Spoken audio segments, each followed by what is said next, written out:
Good morning, students.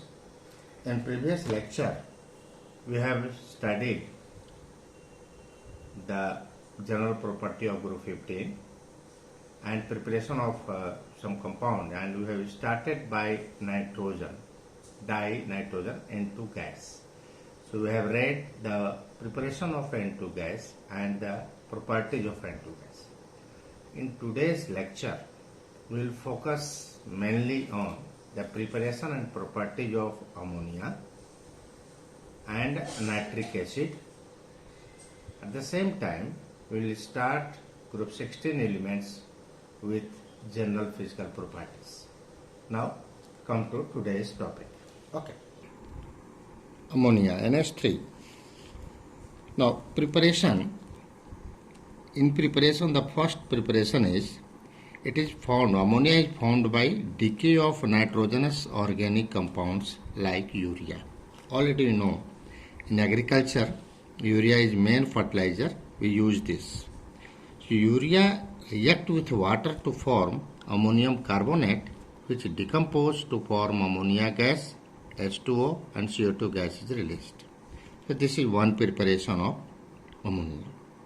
Now second preparation, when ammonium salt is treated with base, any ammonium salt, that may be ammonium chloride, may be ammonium sulfate, may be ammonium nitrate, may be ammonium carbonate, like that. So any salt of ammonium, when treated with base, it releases ammonia. Now see, just 2NH4Cl plus CaOH twice is nothing but lime. It gives 2NH3 gas plus 2H2O plus CaCl2. Now this is ammonium sulfate. You may take ammonium chloride also, you may take ammonium nitrate. Again and again I am telling. So ammonium sulfate react with NaOH, 2NaOH to give 2NH3 plus 2H2O plus Na2SO4. Now come to the industrial preparation of ammonia. The industrial preparation of ammonia is Haber's process. It's very common and very important also. So in Haber process, nitrogen and hydrogen react together at high pressure and low temperature. We tell low temperature on the basis of Le-Chatelier's principle because this process is exothermic. But here, say N2 gas plus 3H2 gas gives 2NH3 gas. Enthalpy of formation is minus 46.1 kilojoule per mole. Since this reaction is exothermic, so according to, and here 4 volume and here product is 2 volume. So high pressure and low temperature is a favorable condition, but the optimum condition for the preparation of ammonia is pressure is equal to 200 atm and temperature is equal to 700 Kelvin. Generally, student ask, sir, you are telling the temperature required is less, but here the temperature is 700 Kelvin. Why it is? Because N2 is chemically unreactive at room temperature. It is N triple bond N, very high bond enthalpy. So the activation energy need, the reaction is initiated at 700 Kelvin. The catalyst is iron oxide with some small amount of K2O, potassium oxide, and Al2O3. In the beginning or in some books, the catalyst used is iron in presence of molybdenum. But in NCERT, this catalyst has been given iron oxide with a small amount of potassium oxide and aluminum oxide. So mind it, this is important and it has come in examination also. What is the optimum condition for the preparation of ammonia by Haber's process? Now come to the properties of ammonia. If you see the physical properties especially, ammonia is colorless gas with pungent odor. Freezing point is 198.4 Kelvin, boiling point is 239.7 Kelvin. In solid and liquid state, ammonia is associated through intermolecular hydrogen bonding. The shape is pyramidal, bond angle is 107.8 degree, and hybridization on nitrogen is sp3. Here, mind it, the bond pairs are 3 and lone pair is 1. So hybridization is 3. The expected shape is tetrahedral. Expected bond angle is 109.5 degree, but actual bond angle is slightly less than 109.5 degree, and that one is 107.8 degree due to lone pair bond pair repulsion. Next property is ammonia gas is highly soluble in water. Its aqueous solution is weakly basic due to formation of OH minus. See the reaction. NH3 gas plus H2O liquid gives NH4 plus aqueous plus OH minus aqueous. It means NH3 react with water to form ammonium hydroxide. It forms ammonium salt with acid like NH4Cl, ammonium sulfate, ammonium nitrate, etc. And next one is, since NH4Cl is weak base, it precipitates the hydroxide of many metals from their salt solution. Two examples are here. Aqueous solution of FeCl3 when treated with ammonium hydroxide to give brown precipitate of hydrated ferric oxide. This is nothing but rust, chemical formula of rust, Fe2O3.X2O plus 3NH4Cl. Now, in the same manner, ZnSO4 aqueous when treated with ammonium hydroxide aqueous to form zinc hydroxide solid, this white precipitate plus ammonium sulfate aqueous. Now, next property is, since NH3 has lone pair electron on nitrogen, already you are looking in this shape. So nitrogen has 5 valence electron and 3 electrons are engaged in bond formation with hydrogen, and nitrogen has 1 lone pair electron. And in class 11 you have read Lewis base are electron pair donor. Since NH3 is electron pair donor, it is Lewis base, so it forms complex compounds and is used in detection of metal ions like Cu2 plus, Ag plus, etc. In laboratory, if you see the confirmatory test of chloride ion is, when we add AgNO3 aqueous to any chloride ion, there is formation of white precipitate. So we tell chloride may be. But when you add ammonia, this AgCl white precipitate is dissolved. This is a very common question in Viva for experiment. Why AgCl dissolves in liquid ammonia? Your answer is there is formation of complex of ammonia with silver. So AgCl solid plus 2NH3 aqueous gives AgNH3 whole twice Cl aqueous. This is water soluble. In the same manner, Cu2 plus aqueous plus 4NH3 aqueous gives CuNH3 whole 4 2 plus aqueous. This is deep blue. This is blue and this is deep blue.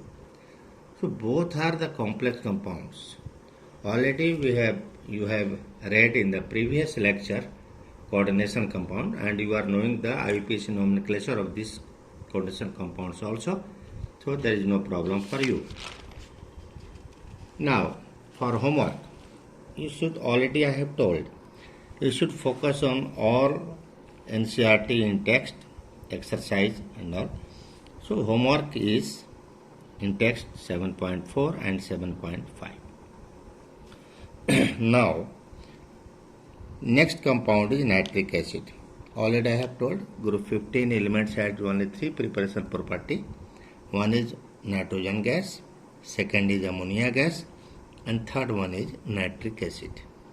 Although there are many acids of nitrogen, oxoacid of nitrogen, in which nitric acid is very common one. So come to the preparation of nitric acid. Now first one is lab preparation. This one is sodium nitrate is treated with conc H2SO4 to form HNO3. So see the reaction. NNO3 plus conc H2SO4, it is heated to form sodium hydrogen sulfate plus nitric acid. Now next one, this one is industrial preparation. Industrial preparation of HNO3, and that preparation is Ostwald's process. Now come to step 1. In step 1, ammonia is treated with oxygen at high pressure and temperature 500 Kelvin, and pressure is 9 bar. See the catalyst, platinum platinum with rhodium gauge as catalyst. It is converted, ammonia gas is converted to nitric oxide, NO gas, plus water is released. Now step 2, this NO gas is again oxidized, again is treated with oxygen to form 2NO2 gas. Step 3, 3NO2 gas plus water. This NO2 gas is dissolved in water to form HNO3 aqueous, and again NO gas is released. Now this NO gas is recycled in industry. Here the quoted line is, the aqueous HNO3 is concentrated by distillation up to 68% by mass, and further it is concentrated to 98% by dehydration with conc H2SO4. Now come to the properties of HNO3. The first property is HNO3 is colorless liquid. It has freezing point 231.4 Kelvin and boiling point 355.6 Kelvin. The lab grade HNO3 is 68% by mass, and the specific gravity is 1.504. Generally, teacher may ask the question, especially in your experiment, external can ask, what is the concentration of lab grade HNO3 which is provided in laboratory? Your answer should be 68% by mass. See the shape. Shape of HNO3 is planar, and look the bond angles and bond length.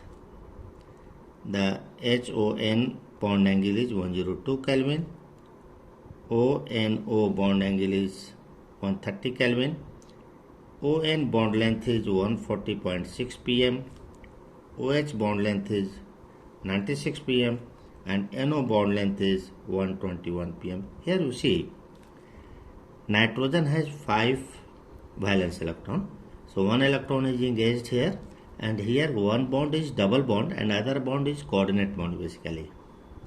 So one is double bond, other bond is coordinate bond, but due to resonance structure both the NO bond length become same, and that one is 121 picometer. One can ask the question, one NO bond is NO double bond and other NO bond is NO coordinate bond, single bond, but why both bond lengths are same? Your answer should be, sir, due to resonance formation, this both NO bond lengths are same, 121 picometer. Now next property. In aqueous solution, it behaves as strong acid because in aqueous solution it releases H3O plus. Now HNO3 aqueous plus H2O liquid gives H3O plus aqueous plus NO3 minus aqueous. Next one is conc HNO3 is strong oxidizing agent. Except noble metal like gold and platinum, it attacks most of metals. The product depend upon concentration of HNO3 and temperature. Generally, okay, now see this some reaction. Many reactions are there in your side books, but NCERT has focused only on 2 reactions. Reaction of HNO3 with copper and reaction of HNO3 with zinc. Now look this. Dilute HNO3 react with copper to form NO gas, while conc HNO3 react with copper to form NO2 gas. For learning, it will be easier for you that if dilute HNO3 is treated with copper, the released gas is NO. And if conc HNO3 is treated with copper, the released gas is NO2. And both byproducts are same. Copper nitrate is here, copper nitrate is here, water is here, and water is here. You can balance by own.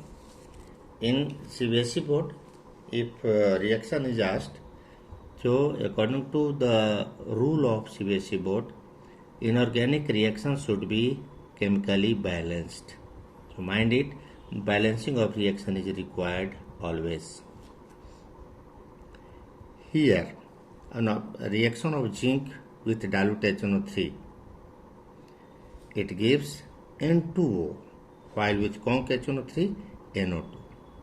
Now, one conclusion we got here, that concentrated nitric acid, either it react with copper or it react with zinc, the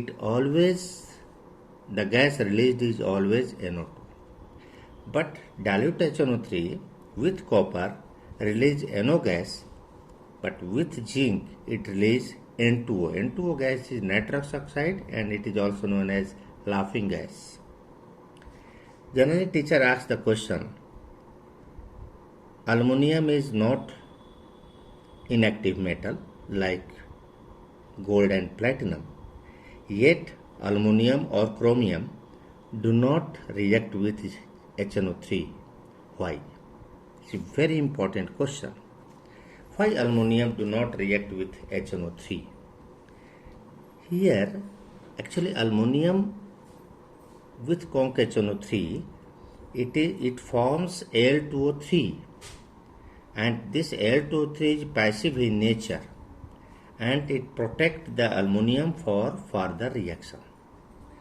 Passive oxide of the literature is chromium and aluminum do not dissolve in conc HNO3 due to formation of a passive film of oxide on the surface of chromium or aluminum.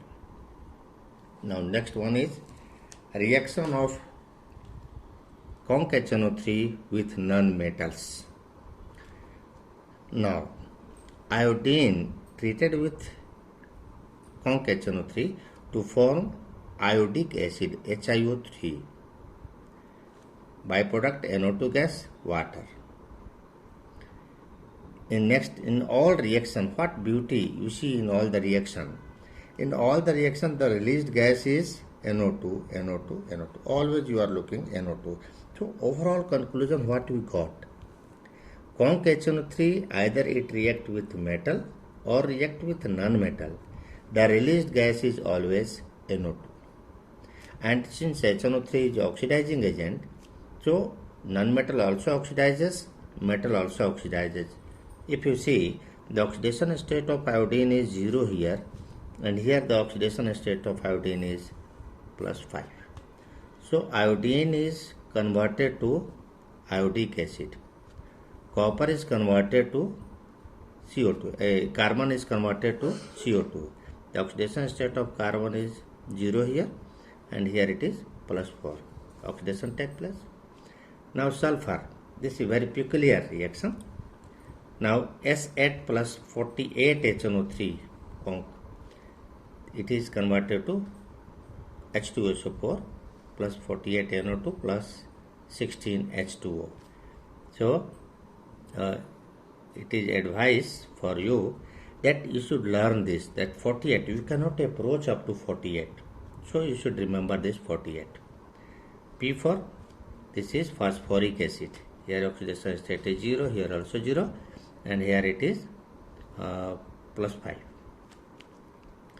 So for learning, if nonmetal react with conc HNO3, the released gas is NO2 in all cases. Water is, the byproduct is NO2 and water, and iodine converted to iodic acid, carbon converted to CO2, sulfur converted to H2SO4. Now phosphorus converted to H3PO4. Now I think today it is enough. In next lecture we will start group 16. So thank you.